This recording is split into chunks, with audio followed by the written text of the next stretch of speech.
பாமக தலைவர் பதவியிலிருந்து அன்புமணி நீக்கப்பட்ட நிலையில் ராமதாஸை சமாதானம் செய்யும் முயற்சியில் அக்கட்சியினர் ஈடுபட்டு வருகின்றனர். தற்போது தைலாபுரம் இல்லத்திற்கு சென்றுள்ள ராமதாஸின் மகள் காந்திமதி தனது தந்தையுடன் 3வது நாளாக பேச்சுவார்த்தை நடத்தி வருகிறார்.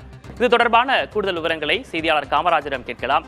காமராஜ், இந்த விஷயத்தை பொறுத்த வரைக்கும் ராமதாஸ் தன்னுடைய நிலைப்பாட்டில் உறுதியா இருப்பதா ஒரு தகவல் வெளியாகி இருந்தது. இந்த நிலையில 3வது நாளா அவருடைய மகள் சமரச பேச்சில் ஈடுபட இருக்கிறார். ஏதேனும் மாற்றங்கள் வர வாய்ப்பு இருக்கா?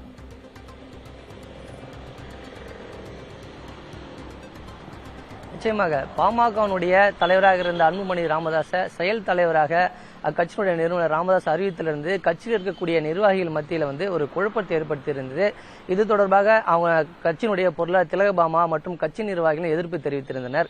இந்நிலையில கடந்த 3 தினங்களாகவே இந்த தைலாபுரத்தில் இருக்கக்கூடிய ராமதாசன் இல்லத்திற்கு அவரது மூத்த மகள் காந்திமதி தினந்தோறும் வருகை புரிந்து அவர்களுடன் சமாதான பேச்சுவார்த்தையில் ஈடுபட்டு வராங்க. இன்றும் 3வது நாளாக தந்த தந்தையான ராமதாஸை சந்திப்பதற்காக தைலாபுரம் இல்லத்திற்கு வருகை புரிந்து தந்தையிடம் சமாதான பேச்சு வருகிறார். ஆனால் அவர் தன்னுடைய நிலைப்பாடுல மாற்றம் இல்லை எனவும் நான் அறிவித்துதான் என்பது கூறுவதாக தகவல் வெளியே இருக்குது. அது மட்டும் இல்லாம இந்த அறிவிப்பு என்பதானது ஏற்கனவே தமிழகத்திற்கு வருகை புரிந்த அமித்ஷாவுடைய அந்த மேடையில அன்புமணி ராமதாஸ் பங்கேற்ப இருந்ததை அவருக்கு தெரிஞ்சதுனால அது பங்கேற்க கூடாது என்ற இவர் தெரிவித்திருந்த நிலையில தான் இந்த ஒரு மாற்றமே ஏற்பட்டிருப்பதாக ஒரு தகவல் வெளியே இருக்கிறது. தொடர்ந்து இந்த கட்சி நிர்வாகிகள் ஏற்கனவே அருள் மற்றும் பாலு, செந்தில்குமார், கார்த்தி போன்றவர்கள் ஏற்கனவே அன்புமணி ராமதாசன் பேசிவிட்டு மீண்டும் ராமதாஸை அவர் இல்லத்தில் சந்தித்து பேசுவதற்காக நேற்றைய தினம் வருகை புரிந்திருந்தார்கள்.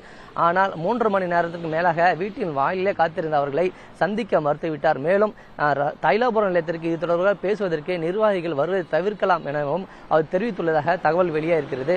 தொடர்ந்து இந்த இல்லத்தில் தைலாபுரம் நிலையத்தில் மட்டும் பார்த்தீங்கன்னா தலைமை நிலைய செயலாளர் அன்பழகன் மற்றும் காந்திமதி ஆகிய இருவர் மட்டுமே நேரடியாக ராமதாஸை சந்தித்து பேசி வருகின்றனர். மற்ற யாருமே அவரை சந்திப்பதற்கு மறுக்கப்பட்டு வருகிறார்கள்.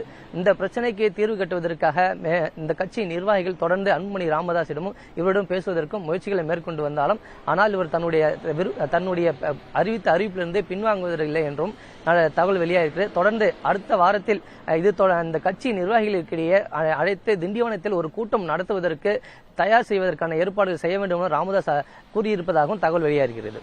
அடுத்தடுத்த விவரங்களுக்காக மீண்டும் தொடர்பு கொள்கிறோம். தற்போதைய விவரங்களுக்கு நன்றி காமராஜ்.